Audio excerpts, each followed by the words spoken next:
Welcome back to the show, Rodney. Good to have you. Thank you, Sarah, and thanks for the invitation. So really strong results. Clearly, the market is responding. Double comps than expected, raising guidance, growth over 2 years. What happened? Wasn't this supposed to be the quarter that everybody flush with cash went out and got out of their homes? Yeah, I love the question, and I'm just so proud of our teams across the whole organization, and they're just doing an incredible job of connecting with our customers and making the customer's life a little bit easier. And when you look at the seamless experience between being able to shop online, delivery, or pick up in store, it's really all of those things working together. And our focus has always been on, fresh product, and our fresh department's identicals actually were stronger than the overall identicals as well.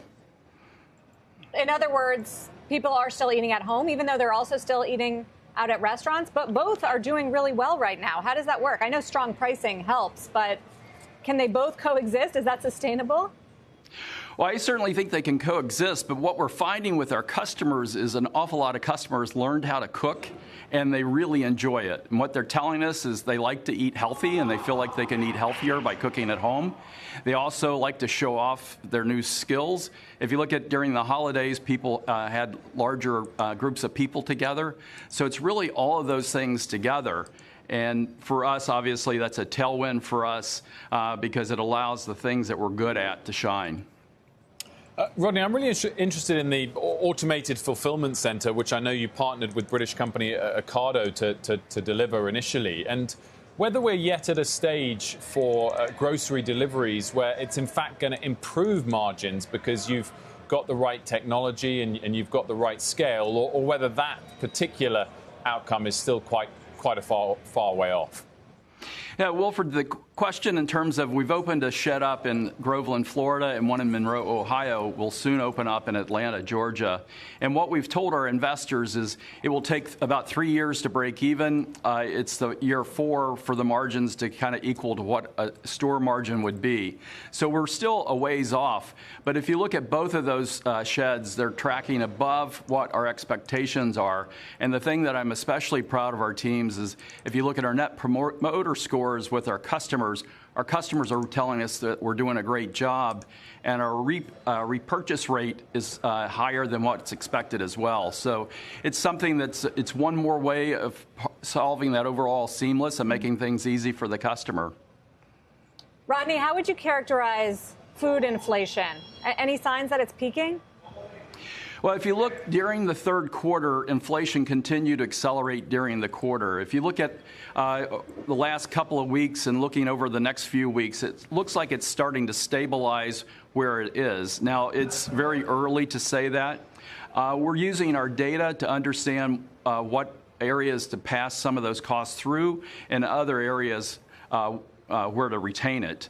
And our teams have done a great job of being able to manage costs, so it gives us the capacity to not pass all those cost increases through. How much do small increases in travel restrictions hit things like inflation and supply chain issues? Clearly, there's only been changes around the edges as it relates to the Omicron variant, but has that worried you? Well, everything worries me because I always think if you worry about something, you prepare for it, and when you prepare for it, you're better off. But if you look so far, we've been able to manage it, and it's really the learnings at the beginning of the pandemic in terms of agility, planning forward, that's allowed us to manage some of the supply chain issues and inflation as well. What did you tell President Biden on that front this week? I know you were part of the big supply chain meeting of retail execs. Well, one of the things that we thought it was important is that there's plenty of food in the supply chain system, and we've asked our customers anytime I have a chance, please don't hoard, because as long as people don't hoard, there's plenty of food. We continue to work together to manage through it. For Kroger, as an example, we significantly invested incremental resources in our supply chain from a people standpoint and from a physical resource standpoint to make sure that through Thanksgiving, our customers were able to get what they want, and it will set us up to be able to support the customer during Christmas and the New Year's as well. Are there any shortages of any products on shelves at the moment? Well, there's constantly items that would be in short supply. If you look at like cat food, dog food, some of those things, you'll get the shipment in, and as soon as it comes in, the shelf will be empty pretty quickly. It's really pockets across the store. But it's, as a general rule, customers are able to find, as long as they're flexible and willing to substitute something, they can find something that will substitute for what they need.